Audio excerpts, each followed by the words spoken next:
Hello everyone, welcome back to my YouTube channel. My name is VJ, and today I will try to break down the trickiest troubleshooting question a lot of people having trouble with.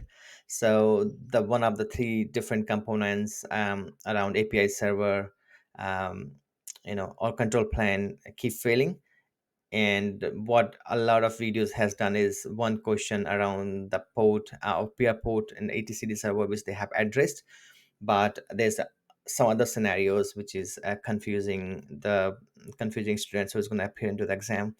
So do not need to panic. I think this is a similar kind of scenario. If you fix one thing and if you think it's not coming up, you can check another component.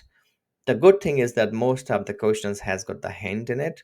So if they talk about the CPU issue, they will also tell you the hint is that like there's a CPU issue. So I'll walk you through. So this is the question we already have done once, and I'll do it again so we can see what happens. The other two questions which I was talking about, or two or three, let's go through these.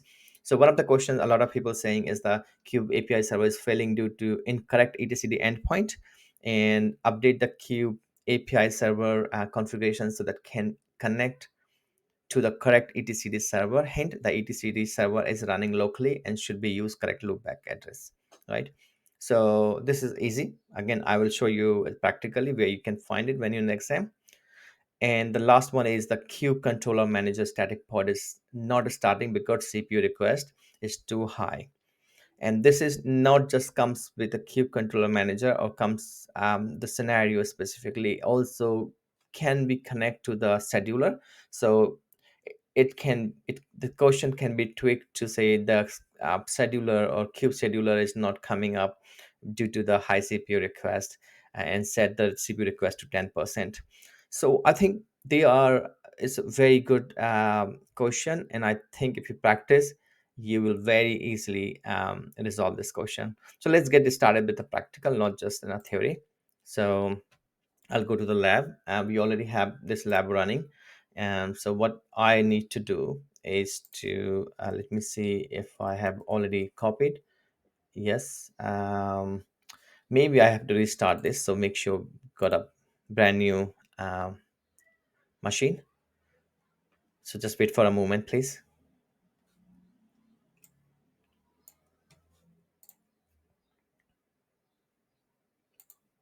So there you go. So we got our Kalakoda ready. What I need to do, go it into my repo, which you know how to access, but I will show you again.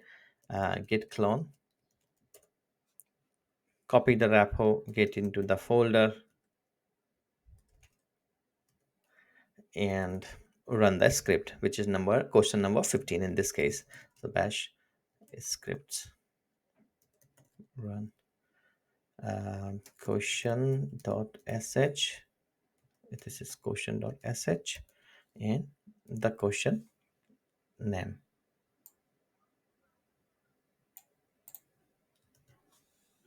and we're gonna enter. So this is the lab is ready for us, right? So I'm gonna clear this, and I will also come out this folder because I like to in the root folder. Now, if you go do the kubectl get nodes, you will getting the error, right? So this is kind of known and no, and if you have seen my video, you know how to get this or figure out what is the issue with this particular scenario. But I will again show you. So we have to use the kube-ctl command, ps hyphen a, and what we're going to do, pipe grep, and we're going to say API server, because the question itself has mentioned about the API server. So do not think I'm assuming, it's just because question has said it. So this is the one API server is running. Now you will say it's running, it's not running, it's started, so it's running, but when you wait for a few moments, you will see it existing as well. So it's try to now existed. So what that means is just trying to restart. So if you do a few more times, and you will come to know that the running one will be gone soon, this one, as I said. Now what we're going to do is we're going to pick up this is a container ID, and we want to see the log, um, because we already know the issue and we can resolve directly, but I want to make sure you understand this. Logs and the container ID, and we understand this, the error clearly talking about connection refused. It's also showing the port number you have to remember. Port number for etc peer port is 2379. So we know what is the issue is. What we're going to do is I will clear the screen and we get into this file. So what is the file for this component? That's also something you need to remember. Etc kubernetes manifest and kube api server.yaml. Now we're going to come down to http server value. So this place has one more scenario which I already have shown, that the loopback address, this one 127.0.0.1 can be 192.168 or any value which will be incorrect, and they will ask you to resolve it. So you have to remember this, that we are actually almost doing two questions here. So I'm gonna come out of this, and if you give a moment you will say get notes. It's not ready, it's still trying to come up. So just wait for a moment and it should come up. Now it's trying to connect, change the address, and now they are ready. So this is the one problem has been resolved. Now if they ask you that what was the second question, if I go to the other question, okay, connect to, so this is already our address. So the one I shown you 127.0.0.1, that should be the loopback address. And if they have given 128 instead of 127, make sure you make it to 127. So this question actually address in the same place. The other question is kube-controller-manager static pod is not starting because its cpu request is too high. Modify the cpu request. So first what you have to do, and again they have given the hint here. So the CPU request should not exceed 10% of the node capacity. So what you're going to do, first of all, you're going to check. So other way to check all the services which are running or not running is go to quickctl ps-a pipe grep, and we're gonna just say queue. So it will give you all the services with the queue. So you know this services are working, which is the latest one, and which is the kube api one which is running, which was not running earlier, and scheduler also running, and control manager is not running. But if they have exceeded the cpu, this will be existed or existing, it will not be running state. So this is what you have to understand. So what we're gonna do, for if I'm giving you example from this question which says control manager static pod is not starting because the cpu request too high, what you need to do, first of all you need to check cpu limit for all the node. To do that you have to run a very simple command, which is kubectl describe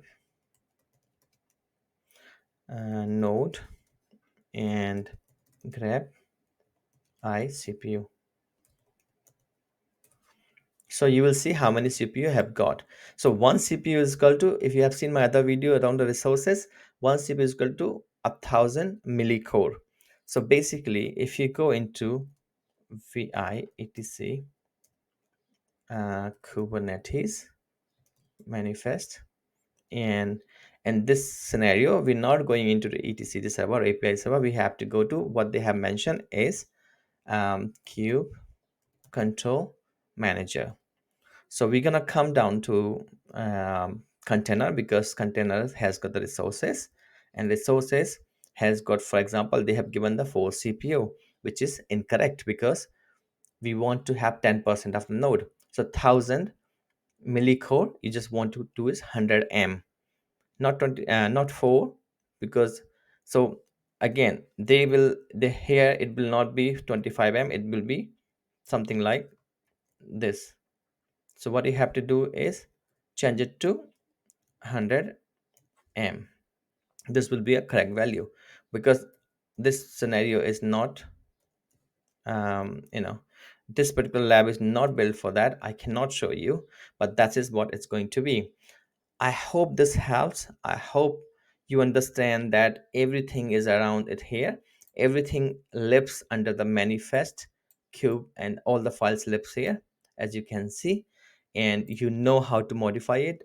Even the, if they ask you that there's a issue with the scheduler CPU, again you have to go into the container portion of the code and and just change the CPU value. So we almost seen the four scenarios. I hope it helps. Keep watching this video, keep trying with this lab. I'm sure you will get good marks, and practice hard, and all the best for the exam. And I hope I was able to help you a little bit. And please subscribe if you able, if you see the value in it, because I'm going to make more videos around Kubernetes, how it works from basic to advanced. So please subscribe, like video. It will help me a little bit. But main reason why to make this video is to help you with pass this exam. So all the best again. Thank you.